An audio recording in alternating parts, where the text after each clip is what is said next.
Hello, everyone. I'm Professor Dr. Aleš Lapanje, and I'm from Department of Environmental Sciences at Josef Stefan Institute, and I'm head of colloid biology laboratory. So I welcome you to the MOOC on the colloid and surface biology concepts.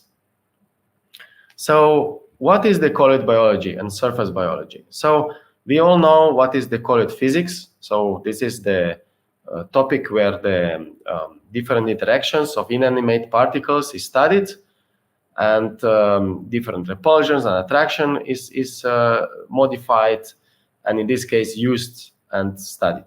In another way, the colloid chemistry is the field where the surface of the inanimate particles is modified and their surface should be very chemically active. In both cases, in colloid physics and chemistry, the inanimate particles are used, and the colloid biology is something completely different. And to bring out the colloid biology, we have three momenta. So the first momentum is that we have to understand that in the environment we have different structures made by cells. So either we have flux or we have biofilms, and these structures, we never know how they are governed, either by inanimate interactions or through the biological interactions. So the second momentum is the value of the spatial distribution.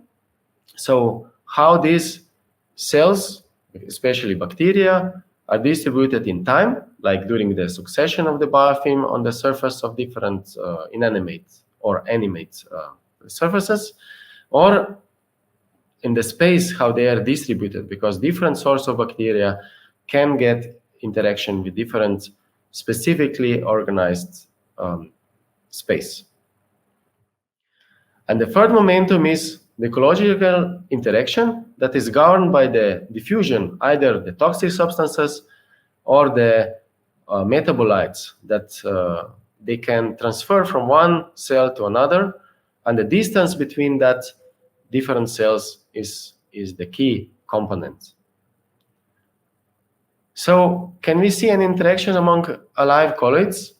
Yeah, of course. If we see in the lab how the bacteria are growing, so on the surface, we see that there is an interaction between the surface and among the cells, how they expel themselves from the one point to another when they build the colonies.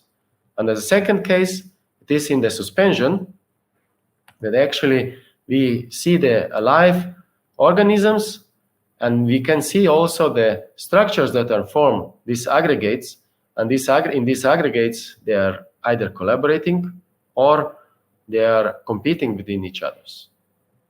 So what is then the colloid biology?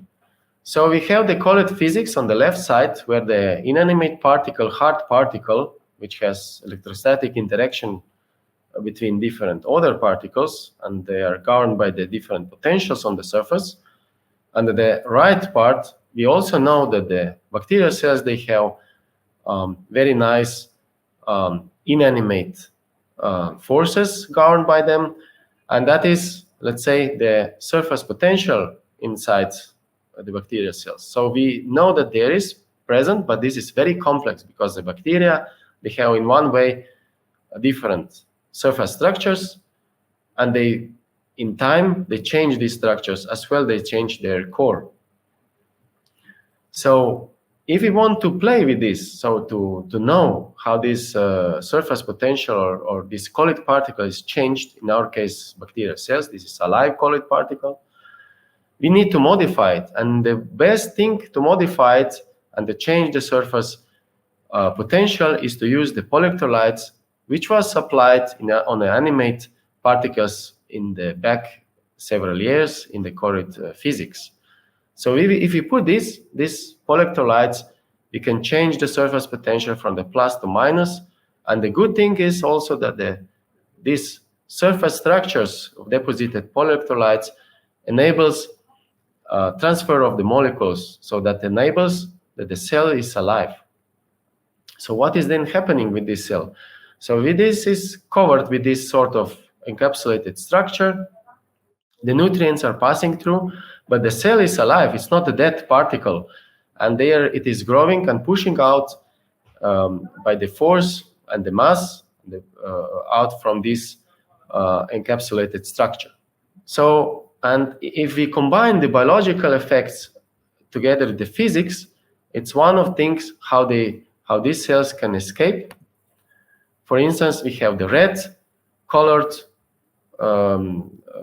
this capsule made of these polyelectrolytes and the green colored cells. And these green colored cells are escaping from these capsules by the two effects. One is physical, as Oswald ripening, and another one is biomass gaining, but that is increasing the size and the capsule cannot sustain this pressure anymore. And colloid biology and how it's interacting between the biocolloids. So the biocolloids are the particles that are not inanimate, but they have physical properties as the inanimate particles.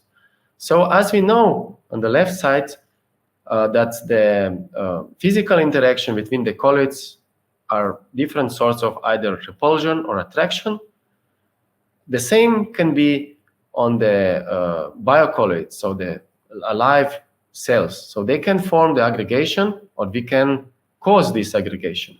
And this aggregation is extremely important because the distance between the different particles is explaining how they are interacting in the biological sense. Why biological sense? Because the diffusion from one cell of the components, metabolites, it can be captured by another part of another partner of these cells. And this can be the same organism or different sort of.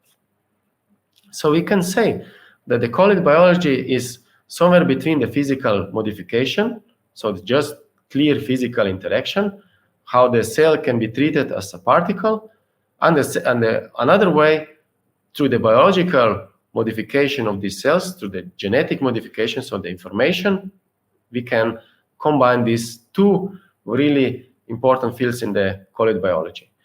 So what we can get from that? So from the physical point of view, we can modify the surface of the cell, we can protect, we can build the carriers, and then from the biological part, we can change their internal structure through the production of different substances, like drugs.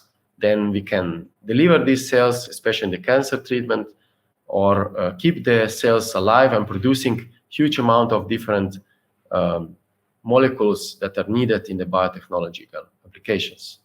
So surface and colloid biology is something on the studies of the interaction, so between the particles, in our case, the alive particles, and then modifying these alive particles, cells, towards functionalizing it and making them interacting with each other's, like the aggregation or biofilm production.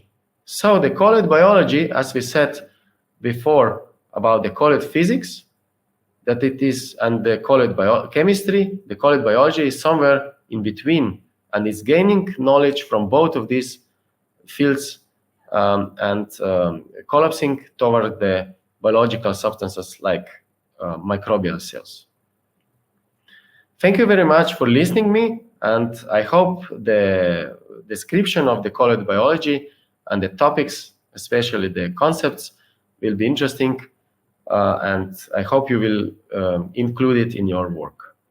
Thank you very much.